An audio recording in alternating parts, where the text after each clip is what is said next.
Help all kids learn and grow with PBS Kids. Thank you for supporting your PBS station.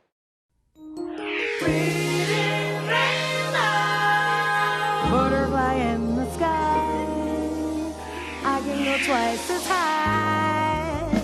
Take a look, it's in a book, a reading rainbow. I can go anywhere. Friends to know and ways to grow, a reading rainbow. I can be anything. Take a look, it's in a book, a reading rainbow. Reading rainbow.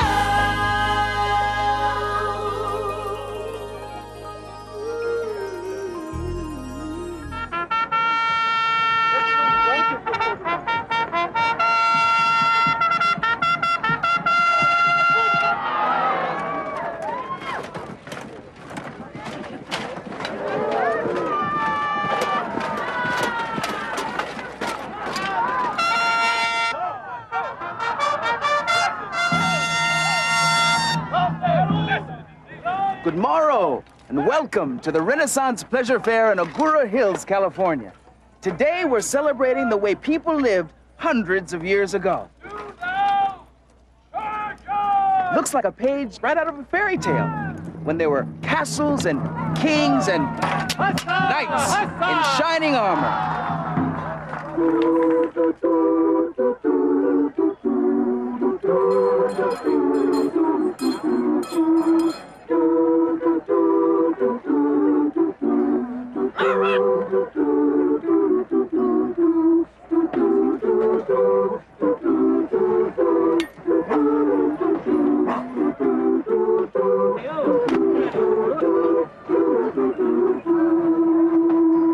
Pastime with good company, I love and shall until I die. Rude should last, but none deny. So God be pleased, thus live will I.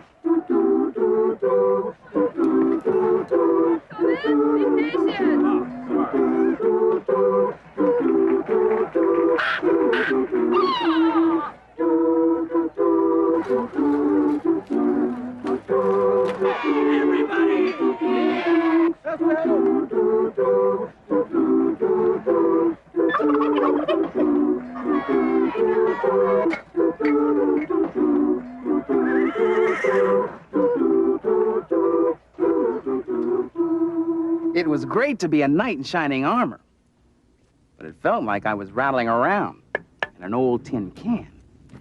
Now this is much more comfortable. You know, hundreds of years ago, if you wanted a new shirt, you had to spin it by hand. And you spun it on a spinning wheel like this.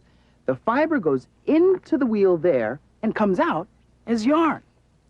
Now here's a famous fairy tale about a young girl whose spinning wheel didn't spin fiber into yarn, but straw into gold. It's called Rumpelstiltskin.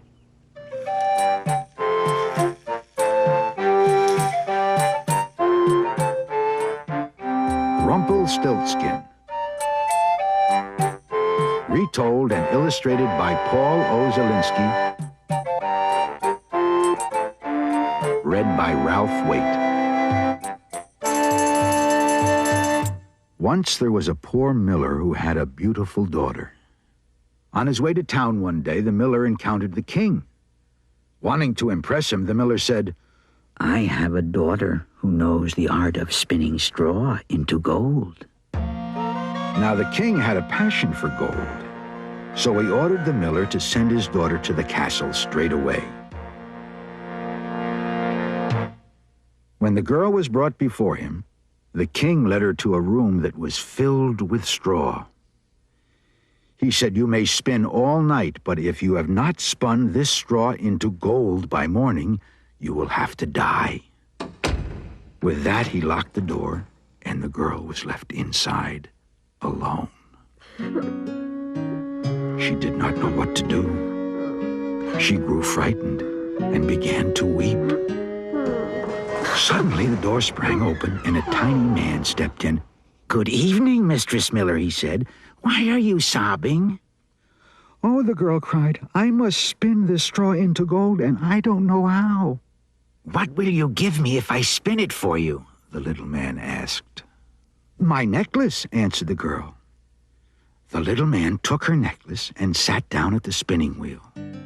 He pulled 3 times, whir, whir, whir, and the spool was wound full of gold thread. And so it went until morning, when all the straw was spun and all the spools were full of gold. When the king came at sunrise, he was amazed and delighted. But all that gold only made him greedier. So he led the miller's daughter to a larger room filled with straw, and he ordered her to spin this straw too, if she valued her life. The girl did not know what to do. Once more the little man appeared. "What will you give me if I spin this straw into gold for you?" he asked. "The ring on my finger," answered the girl. The little man took her ring, and before the night was over, he had spun all the straw into gleaming gold.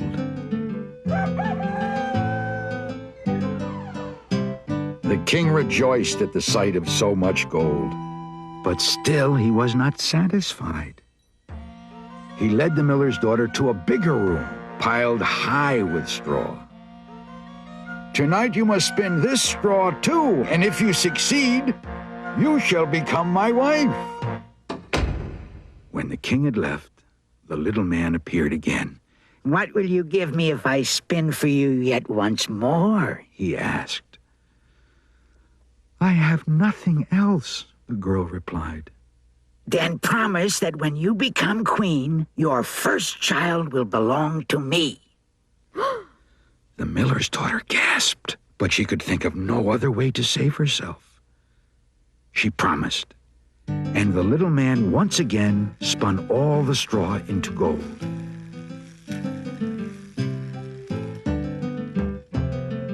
When the king found everything as he had wished, he married the miller's beautiful daughter, and she became a queen. A year passed, and the queen brought a handsome baby boy into the world. She gave scarcely a thought to the little man. But one day he appeared suddenly in her room. "Now give me what you promised me," he demanded. The queen pleaded with the little man. "I will give you 3 days," he said. "If by the end of that time you know my name, you may keep your child." Long into the night the queen sat, thinking over all the names she had ever heard. When the little man returned, the queen recited every name she knew. But to each one the little man replied, "That is not my name." The second day the queen posed the strangest and most unusual ones to him. She tried beastie ribs and Lego ram and string bones, but he would only reply, "That is not my name."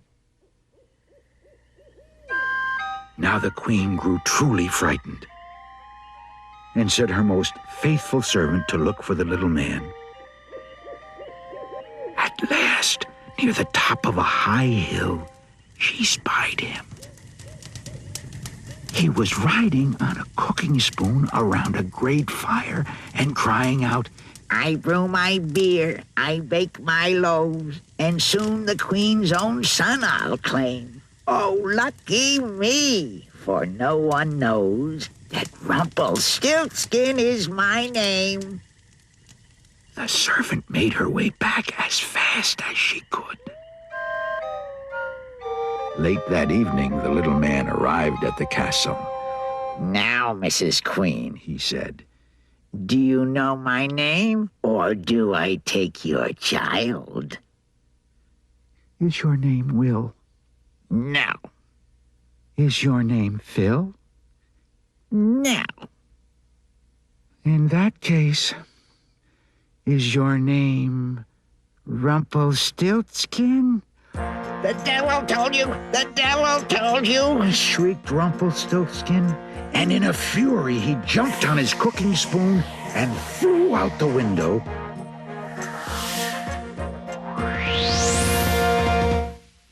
And he was never heard from again.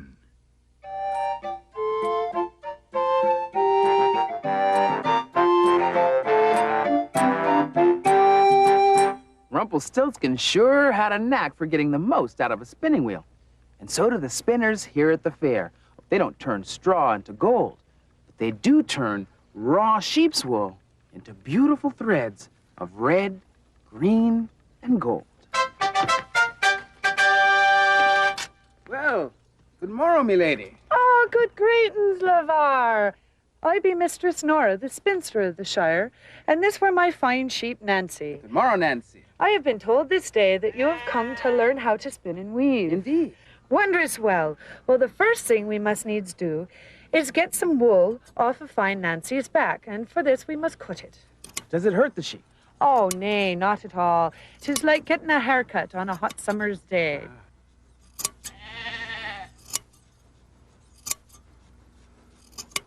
And how does it feel? Oh, wondrous well. Ah, it is soft. Aye, marry, it will make a fine coat this day. The next step is the carding of the wool. You take the carding combs and the wool as it does come off the sheep. And note you, it is not clean or fine at all. It is much knotted. So we must brush the hair. You put it on the carding comb, such as this. Then you take the two combs, opposing each other, and gently rock them back and forth. Ah. See you how clean. Just get out all the burrs and mats, and makes fine hair. And then? And then you do pull down, and it comes off the carding comb. And this is what is called a rolag. A rolag. Aye.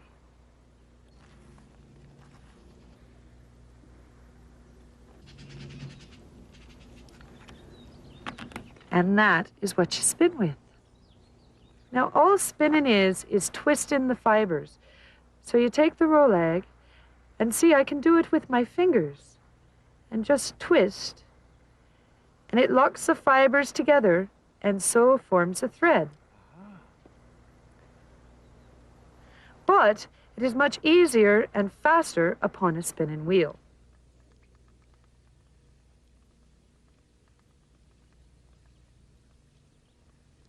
In order to spin, all you do is hold the twist out with one hand like this, and then draw the fibers out and let it go. Ah. Might I try it? Aye, Surin. Just hold the fibers and then let them spin, right? Aye. Ooh, now that's a big blob there. Aye, that were called a slub. A slub? Aye, Mary.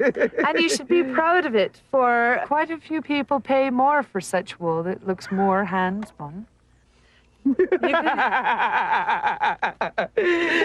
is not easy at all. Nay, it does take great practice to be a spinster. Methinks that's true. Now, the next step is taking the fine threads and dyeing them. My favorite color being the glorious red. Ah. And where do we get our colors for our dyes, Mistress Nora? From natural things, plants and roots. To make red, you can use beetroot or the bark from the madder tree. And this for cochineal, wee red bug from South America. Mark you how when you crush it, it does make a red dye. To make yellow, you can use onion skins, such as that. And here we're an example of onion skins. Is it not fine? It is indeed. So you take your bark or root or beet, and then what? Well, then you grind it up and you boil it in water, and that pulls the color out. And then you have this wonderful colored water that dyes your yarns. Yes. And now We take the colored yarns and we weave with them. This is a loom, and all a loom does is move long threads up and down, so your cross thread that you're putting through is locked in a pattern, and so forms the cloth. Now, what, Mistress Nora, could one weave on a loom such as this? Oh, well, I have a fine sample here of a glorious cloak. Ooh, and beautiful it is indeed. Now, how long would it take to weave a garment such as this? To weave a garment, it would take 2 days. And the whole process from sheep shearing to carding to dyeing and spinning? About 2 weeks. 2 weeks? All told. Quite a lot of work for only one garment. Ah, you must take goodly care of your clothes, for it takes a lot of work to make them. Well, I thank thee, Mistress Nora.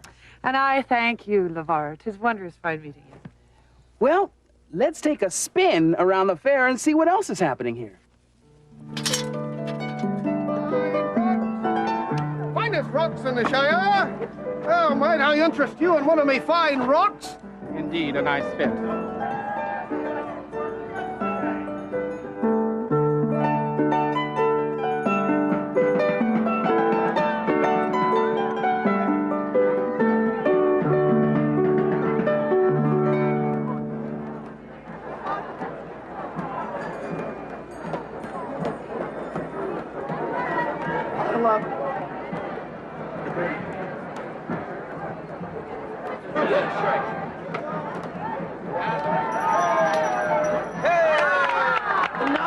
Gentle people, for our next trick, we shall be needing a volunteer from the audience.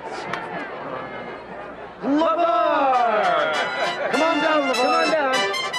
That's right, watch that step. There you go. Okay, now, 𝗟𝗏, your job is simple. It's really simple. All you gotta do is put your feet together. Feet together. Hands at your side. Head to your side. Shoulders back. And try not to bruise for about 5 minutes. Because, 𝗟𝗏, we're going to take these 6 clubs, and while juggling them, we're going to pass them around your body. Whoosh, whoosh, whoosh, whoosh, whoosh, whoosh, whoosh. Whoa! Ready? If you're ready, Sean. You ready, 𝗟𝗏? Ready? No.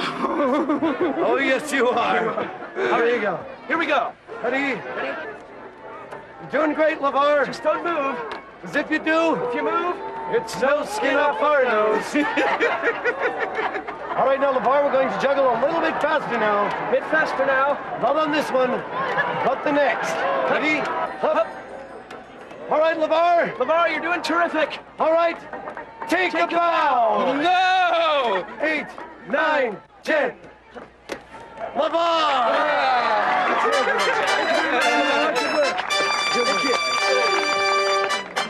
And have a good dance there. Wow, a Renaissance feast. I've heard of these. What's the seat be taken? Oh, how about join us? Please do join feast with us. Pretty good, sir. May I join? Oh, please. Hi, have you well fared today? Aye, indeed. Bargains were well struck this day, I think. Hi. It was most well for my purse. One product. You late? No late. Oh, sir, do eat more heartily. Thank you. I shall take it. Yay. I shall pass it over to the... Hey, how old are you here? How old are you here? Little Rosa, she gets a plate. Take it. I shall have bread instead. I shall ask you. Put your hands, of course, have to be washed. Do eat. Dive into it. Bite into it. Yay, yay. Better, yay. Dive in like a good man. The rest, go stick it in your mouth, man, and eat it. Scrape them. Be not shy, sir. And throw them over your shoulder. Aye. Really? Yay. Just pray, do not hit anyone. Find you a target and strike it well. Huzzah! Huzzah! To you! A bit of bread for the good gentleman, I. Tear it off. Yay! Well done, master. It was a good day, sir. What a fine feast!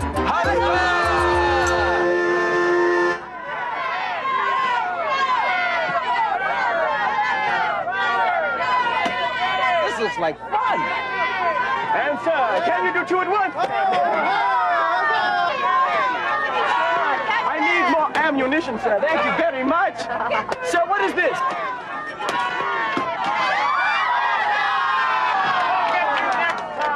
You, sir, methinks you got lucky. Sir, if you think this is luck, then show me my luck has changed. For you, sir, have no more luck than I, and even less skill. Tell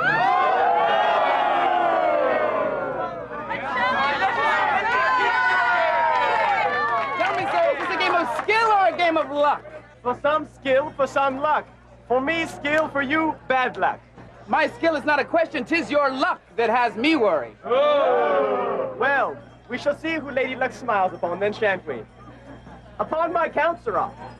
The count of thrice, no other word shall suffice. Once, twice, thrice!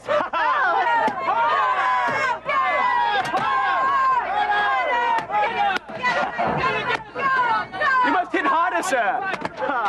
Good eye. What is this? You may be intelligent, but you're not smart. What is this? Sir, what is this? I hope you have learned a lesson and that the water has not washed away all of your courage with your spirit. Well met, sir, well met. 'Tis true you taught to me a lesson here today, and now to return the favor. You're a cheat like me. Well met indeed. Well met, well met. Well, there's nothing like a good dunking to cool you off on a hot day, and nothing like a good book to warm you up again. So if you liked Rumpelstiltskin, then here are some other hearty tales that will whet your appetite. But you don't have to take my word for it. Hello, everybody. I am Max King, and I love to eat. And if you like to eat, I've got a great book for you, A Medieval Feast by 𝗥𝗏𝗱𝗏. This story is about a king who visits a castle. What a gigantical feast they prepared for him. In medieval days, they used knives and spoons, but no forks. They used their hands a lot. The weirdest thing they ate was a cockatrice. It's sort of a bird and a pig cut in half and sewn to each other's bodies.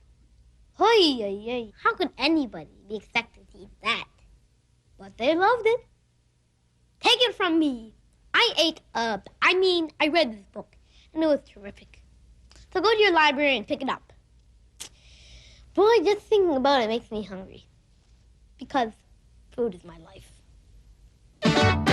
Hi, my name is Jeremy. There are many stories about castles, but most of them are fairy tales. Well, this story is a bit different. It's called The Story of a Castle. This book will teach you about history in a fun way. You'll see how a castle changes from the time it was built all the way to the present day. And the story is told without words. There's a picture that shows how the site for the castle was chosen. And if you turn the page, you can see the castle under construction. This was a very enjoyable book. So get comfy in your own castle and let your imagination go with this story.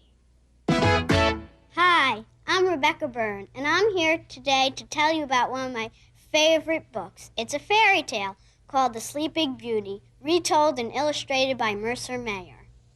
There's some really unusual fairy tale characters in this story, like the blue fairy, a giant, and even a griffin. That's a cross between a bird and a dog. Well, this story is about all the problems that a princess has because of one angry, nasty fairy. She even has a curse put on her. The princess and all her subjects sleep for 100 years.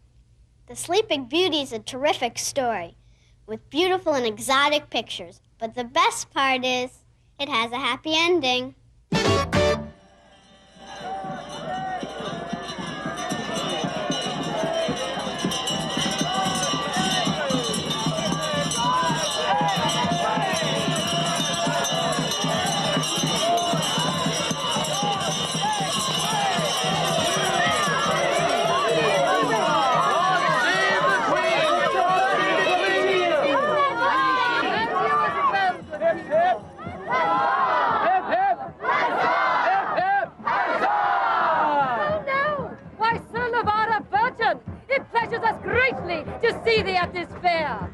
How glorious it is that thou sharest reading and writing like a venerable rainbow throughout the stars and sky. God bless your efforts, sir. God bless them all. Your Majesty, it has been my extreme and joyous honor to attend. Excellent, full well, sir. We shall take the colors that you bring and spread them throughout the land so all may be so enchanted this day and forever. God bless you, sir.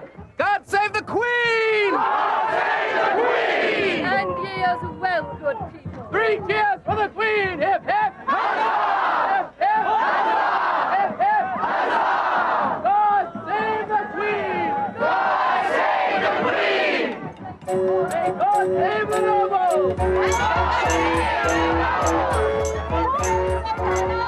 Well, the Queen has thanked me for attending, and I thank you for joining me. What a celebration! It's been so much fun that now I know why they call it the Pleasure Fair. But even Rumpelstiltskin couldn't have spun a more pleasurable day. So, good morrow and fare thee well. I'll see thee next time.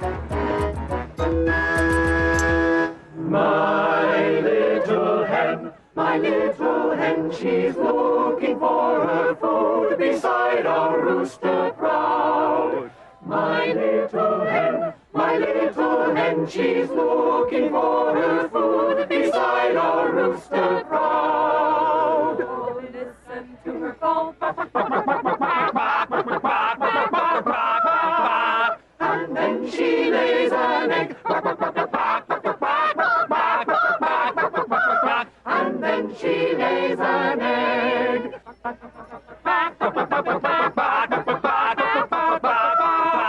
My hen has laid an egg. My hen has laid an egg. My hen has laid an egg.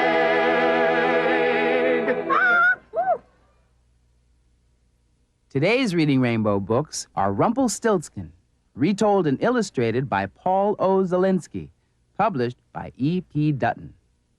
A Medieval Feast by 𝗥𝗂𝗡𝗔𝗕, published by Thomas Y. Crowell. The Story of a Castle by John S. Goodall, published by Margaret K. McElderry. The Sleeping Beauty, retold and illustrated by Mercer Mayer, published by Macmillan Publishing Company.